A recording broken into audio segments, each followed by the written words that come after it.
Hello दोस्तों, स्वागत है आपका कंप्यूटर इंजीनियरिंग कंसेप्ट्स में। तो आज हम पढ़ने जा रहे हैं डाटा स्ट्रक्चर्स।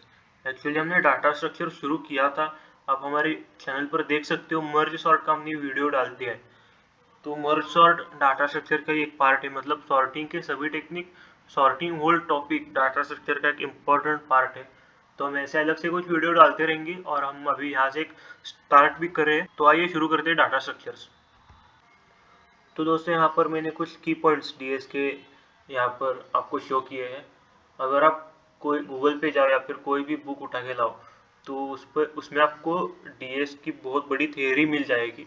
वो थियरी भी मैं यहाँ पे बता सकता था, लेकिन मैं यहाँ पर आपको कुछ इंपॉर्टेंट की पॉइंट्स यहाँ पर मैंने आपको दिए हैं और इन की पॉइंट्स के हेल्प से आपको मैं एक्सप्लेन करूँगा।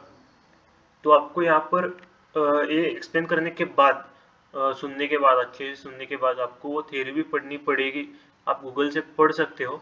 आपको वो गूगल वाली थ्योरी अगर आप अभी पढ़ने जाओगे तो कुछ समझ नहीं आएगा।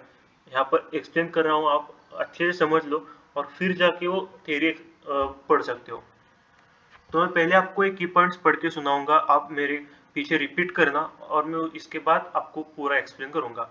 तो पहला की पॉइंट क्या है? Data structure used to store and organize data. Data structure way of arranging data on a computer so that it can be accessed and updated efficiently. And last क्या है? Data structure used for processing, retrieving and storing data. तो ये points अभी एक एक दूसरे के related ही है, मैं आपको समझाता हूँ। तो एक्चुअल में डाटा स्ट्रक्चर, आपको इसके नाम से ही पता चल रहा होगा, डाटा और स्ट्रक्चर। इसका मतलब आप कुछ आपके डाटा पर वर्क करने वाले हो। और वो वर्क क्या हो सकता है? आप वो डाटा जो है, आपके पास जो डाटा है वो आप स्टोर कर सकते हो, या फिर स्टोर किया हुआ डाटा रिट्रीव कर सकते हो। तो ये स्टोरिंग और रिट्रीविंग जो है, ये जो प्रोसेस है, ये कहाँ पर करने वाले हो, कहाँ से करने वाले हो आप? ये आप कंप्यूटर की मेमोरी में करने वाले हो। तो इसका मतलब क्या होता है सीधा सीधा, कि कंप्यूटर की मेमोरी में आपको डाटा स्टोर और फिर रिट्रीव करना हो तो डाटा स्ट्रक्चर यूजफुल होता है। मतलब डाटा स्ट्रक्चर की हेल्प से आप आपका जो डाटा होता है वो स्टोर और रिट्रीव बहुत ही आसानी से कर सकते हो।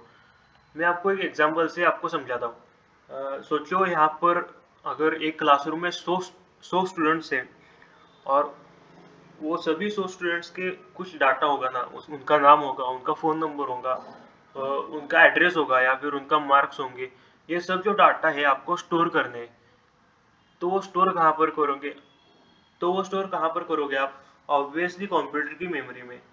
वो जो स्टोरिंग का मेथड है, स्टोरिंग का टेक्निक है, डाटा जो स्टोर करने वाले हो, आप कुछ इस वे से कर सकते हो कि आपको वो डाटा रिट्रीव करना या फिर उस डाटा में कुछ अपडेट करना हो या फिर कुछ चेंजेस करना हो, या फिर वो डाटा आपको अगर चाहिए हो तो आसानी से ये सब काम हो जाए, इसलिए डाटा स्ट्रक्चर हम सीखते हैं।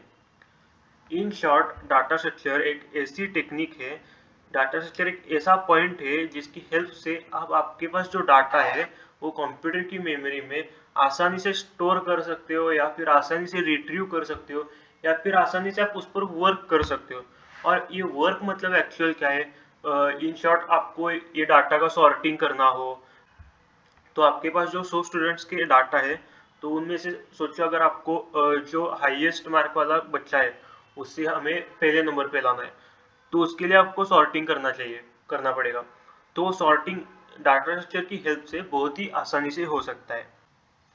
अगर आप बड़ी बड़ी कंपनियों में जाओगे तो आपके पास बहुत बड़ा डाटा होता है, मतलब 100 या 1000 में वो डाटा नहीं होता, वो लाखों में डाटा होता है। और आपको एज अ डाटा एनालिस्ट या फिर एज अ डाटा साइंटिस्ट आपको उस डाटा के साथ खेलना पड़ता है मतलब क्या? आपको डेली टू डेली लाइफ में वो वर्क करना पड़ता है, उस पर वर्क करना पड़ता है। तो ये सब किसकी हेल्प से होगा? ये सब डाटा स्ट्रक्चर की हेल्प से होगा। तो आपको बेसिक बेसिक में पता चल गया होगा कि डाटा स्ट्रक्चर एक्चुअल में क्यों यूज होता है, एक्चुअली में डाटा स्ट्रक्चर क्या होता है। तो ये एक डायग्राम है, आपको गूगल में कहीं पर भी मिल जाएगी। तो आपको यहाँ पर दिख रहा है classification of data structure. Actual में डाटा स्ट्रक्चर के दो टाइप्स होते हैं अलग अलग, एक प्रिमिटिव और एक नॉन प्रिमिटिव। प्रिमिटिव मतलब क्या? आप कोडिंग में यूज करते हो इंट या फिर कैर या फिर फ्लोट या फिर डबल, ये जो है आपको सिंगल डाटा स्टोर करने के लिए हेल्प करते हैं, यूज होता है इसका। तो ये प्रिमिटिव में आते हैं, ये हम अभी नहीं पढ़ेंगे, मतलब पढ़ेंगे बाद में पढ़ेंगे। अभी हम नॉन प्रिमिटिव पढ़ेंगे। नॉन प्रिमिटिव में ये सब आता है, ये यहाँ पर डायग्राम में जो शो किया है ये नॉन प्रिमिटिव में आता है। तो नॉन प्रिमिटिव के दो अलग अलग टाइप से, लीनियर डाटा स्ट्रक्चर और non linear data structure. Linear data structure के फिर से दो टाइप से, स्टैटिक डाटा स्ट्रक्चर और डायनेमिक डाटा स्ट्रक्चर।